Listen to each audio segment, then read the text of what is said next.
unknowable thing, but it isn't really clear why it is, just in this climate, when a little thing put on Twitter is going to take off, why it is that the House committee, the Intel committee, labeled it that way so definitively. I think that is a big question this morning, and whether it was just, was it sloppy? Was it rushed in some way? Did they not really know? Or were they not that concerned about it, right? Does it help set up a narrative that maybe again, as Maggie said, the idea that the White House can be so outraged, if they are outraged, about, the incorrect information, since they have not cooperated at all and refused to submit any evidence at all, the idea that they can be unhappy about, how the committee has tried to go around them seems a little unfair. Right. I mean, I think one of the things, the hallmarks of the Trump administration, certainly for journalists and I think for other entities as well, is that because they refuse to play by normal rules, then everybody else has to play an even more perfect game. Yes. That said, if you are the House officials, I don't know why you would go ahead with that without being 100% sure. But again, as you noted, the one place they could clear this up immediately, if they wanted to, would be the White House, which hasn't done it in any way. There was this moment yesterday that is still, I think, being talked about and important this morning with Nancy Pelosi, the House Speaker. She gave the news conference where she announced all systems go, full speed ahead on impeachment.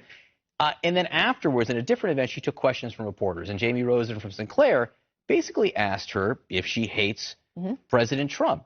And this is how she responded.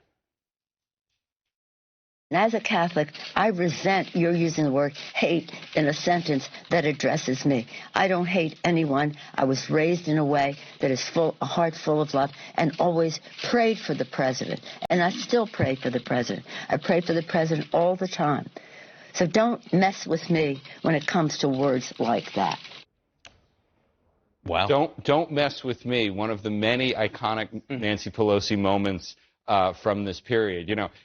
It wasn't that long ago when there was a rebellion of some Democrats in the House of Representatives to try to get a new Speaker of the House. I mean, she has so commanded this process and so much taken charge and so much become even more beloved by Democrats. The idea that there would be any rebellion against her at this point is pretty laughable. The White House afraid of her at all?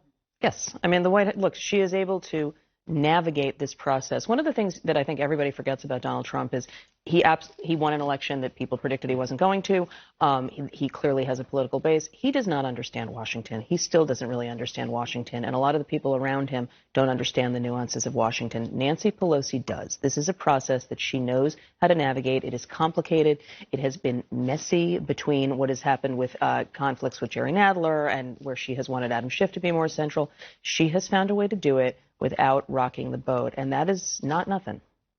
Maggie Haberman, Jeffrey Tubin, great to have you here this morning. Thanks for being with us. What will the evidence look like to support the articles of impeachment? What are the facts here? We're going to walk you through it next. Let us begin where Congress began.